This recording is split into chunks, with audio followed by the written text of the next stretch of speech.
Buen día a todos. En esta ocasión corresponde revisar el caso clínico de un paciente que padece hiperplasia suprarrenal congénita por déficit de la 21-hidroxilasa.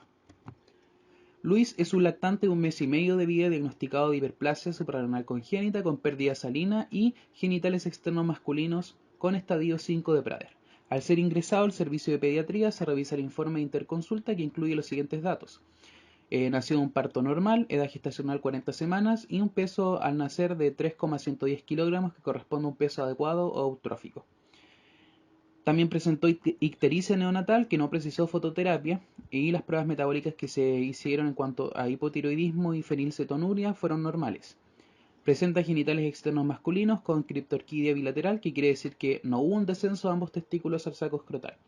A los 16 días de vida presentó cuadro de vómitos, deshidratación y pérdida de peso, por lo que fue ingresado evidenciándose una hiponatremia e hipercalcemia que no se corrigió a pesar del tratamiento. Ante la sospecha de patología suprarrenal se inició tratamiento con glucocorticoides y mineralocorticoides mejorando el cuadro clínico. Dentro de los antecedentes familiares presentados, los padres de Luis son consanguíneos de tercer grado. Cecilia, la madre de Luis, tiene 39 años, tiene una GAP de 2,02, que quiere decir que ha gestado 2 veces, no han tenido ningún aborto y ambos hijos siguen vivos. No presenta hirsutismo ni tampoco apetencia por la sal. Tuvo una menarquia a los 11 años con ciclos menstruales regulares. Oscar, el padre de Luis, tiene 40 años, no presenta tampoco apetencia por la sal ni hipertricosis. Bernardo, el hermano mayor de 8 años, no presenta antecedentes clínicos de importancia para el caso.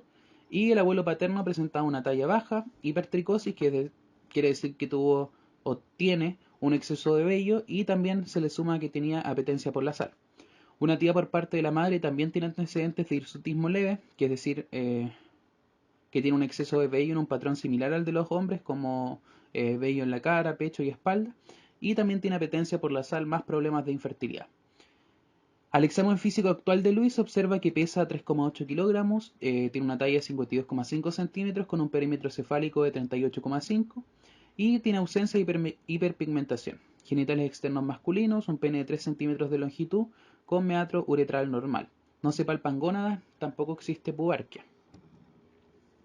Se realizaron los siguientes exámenes en donde se destaca principalmente un aumento de ACTH, bajos niveles de cortisol, aumento de la 17-hidroxiprogesterona y valores relativamente bajos de dihidropirandosterona y de testosterona. La eco abdominal es sospechosa puesto que el paciente aparentemente es varón, sin embargo se visualiza una imagen sugestiva de útero.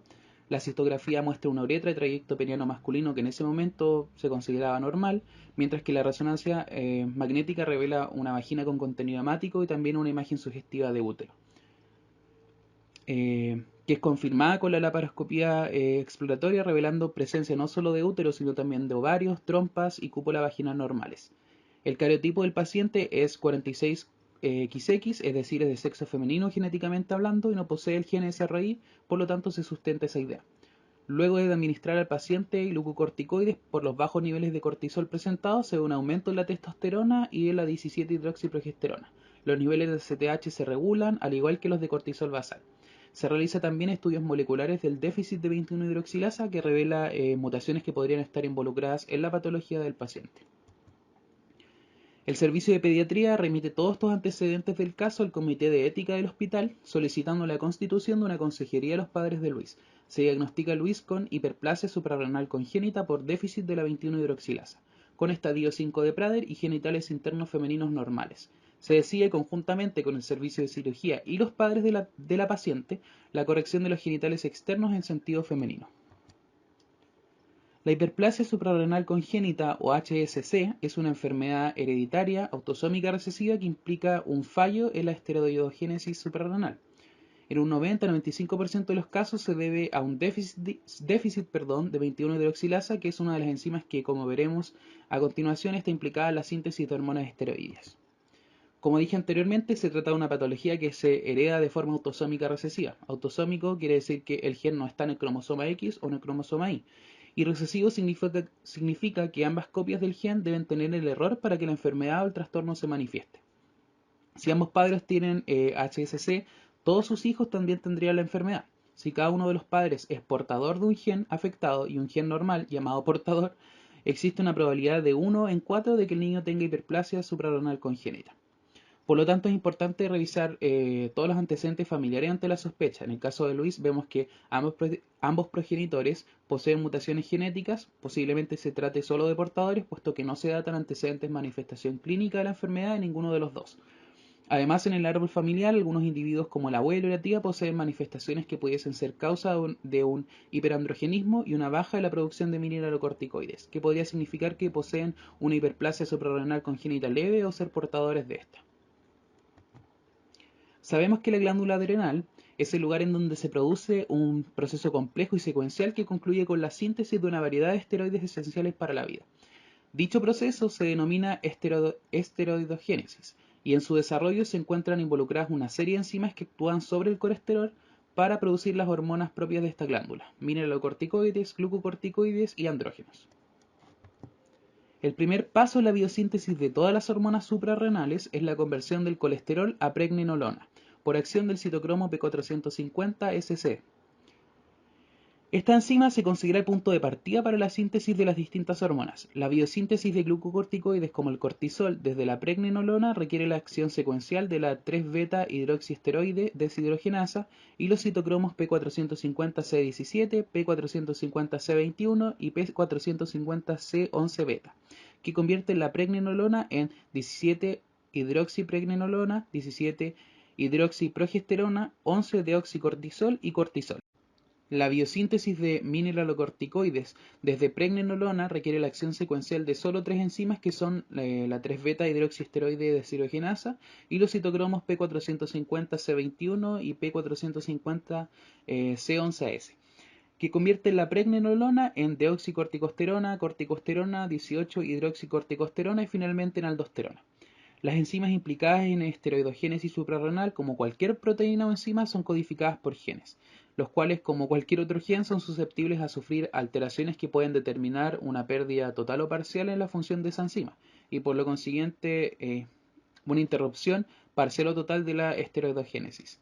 Esto va a depender del punto donde se produzca un bloqueo y de la magnitud de este serán las consecuencias clínicas que sufran los pacientes. Cuando la falla enzimática es muy inicial y grave, puede que no se produzca ningún esteroide, por ejemplo, que falle el citocromo 450, que como ya vimos media la conversión inicial de colesterol a pregnenolona. Ahora, si el defecto enzimático es distal y leve, podría pasar hasta inadvertido. Cuando el defecto disminuye o impide la biosíntesis de cortisol, estamos frente a una hiperplasia suprarrenal congénita. Esto ya lo hemos visto en la enfermedad de Cushing y en la enfermedad de Addison, pero hay que volver a mencionarlo. En el eje hipotálamo-hipófisis adrenal, el cortisol en particular ejerce una retroalimentación negativa que inhibe la síntesis de CRH a nivel hipotalámico y la de ACTH a nivel hipofisiario. Por lo tanto, cumple un rol regulador para todas las hormonas corticosteroidales. Como en esta patología hay un descenso de cortisol, entonces en forma compensatoria hay una elevación de ACTH, la que estimula la síntesis esteroidal y lleva a un aumento de la producción de esteroides cuya síntesis no está bloqueada.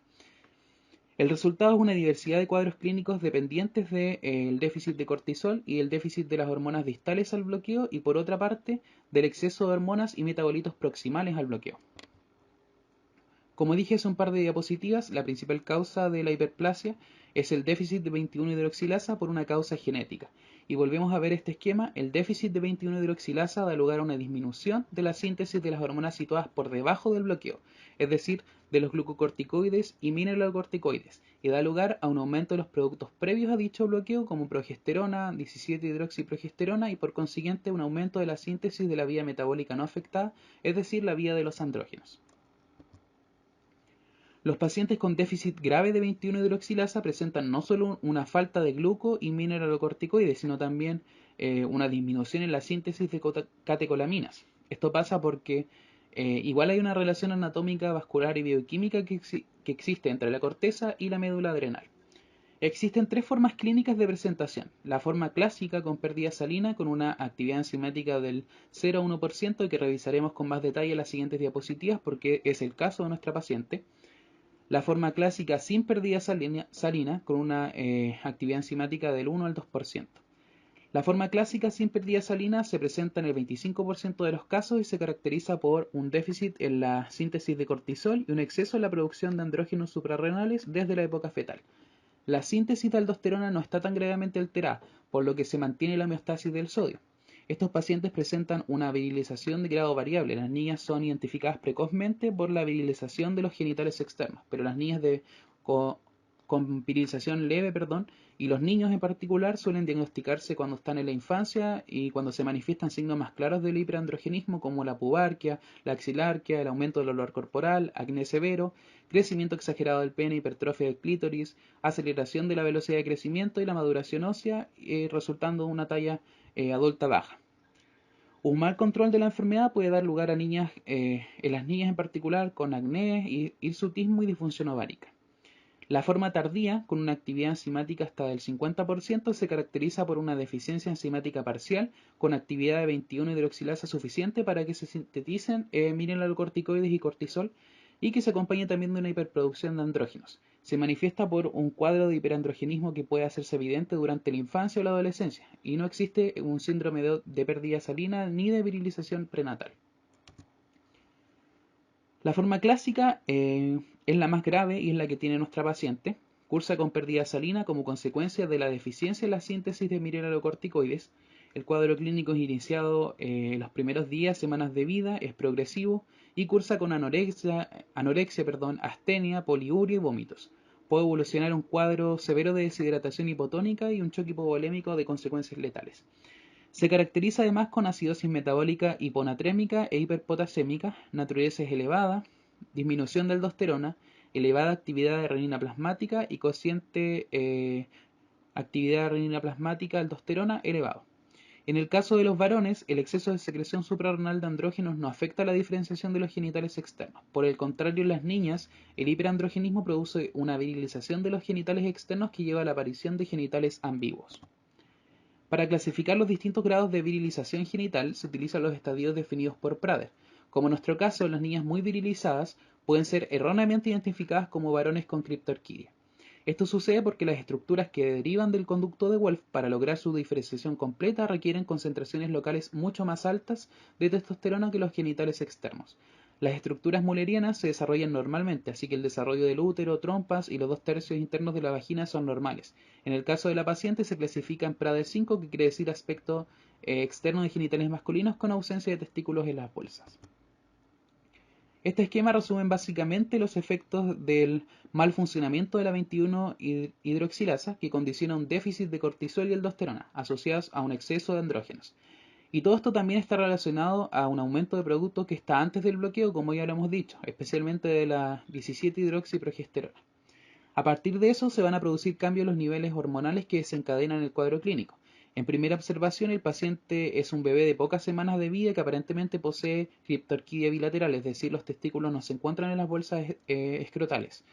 Recordemos que el cortisol en particular tiene como función principal incrementar el nivel de azúcar en la sangre y ayudar al metabolismo de las grasas, proteínas y carbohidratos. Como en este caso está disminuido, podría fácilmente generar trastornos en el sistema digestivo como vómitos y pérdida de peso principalmente. También los niveles bajos de cortisol, ya lo he dicho, inducen una alta secreción de ACTH porque no ejerce la inhibición negativa sobre el eje hipotálamo-hipófisis adrenal.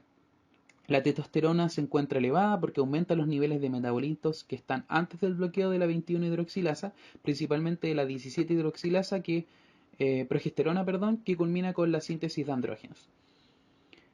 El paciente registra también un cariotipo 46XX, es decir, un número de cromosomas conservado, pero tiene XX, por lo tanto es mujer. Esto se confirma con que el gen SRI es negativo. Los hallazgos imagenológicos coinciden en que el paciente hasta ese entonces posee ovarios, trompas, útero y cúpula vaginal normal. Esto es netamente en relación a lo que ya hablamos de la virilización. Se trata entonces de una paciente que tiene un estadio de Prader número 5 producto de este aumento considerable de andrógenos, que son las hormonas encargadas de la caracterización masculina, y que su nivel elevado influyó en la diferenciación de sus genitales externos. El diagnóstico se lleva a cabo de dos formas. Uno con enfoque hormonal, que tiene por objetivo el demostrar niveles elevados de 17-hidroxiprogesterona, principalmente en la forma clásica de la patología, que recordemos se elevan porque están por sobre el bloqueo enzimático y porque el cortisol no ejerce el feedback negativo sobre la liberación de ACTH.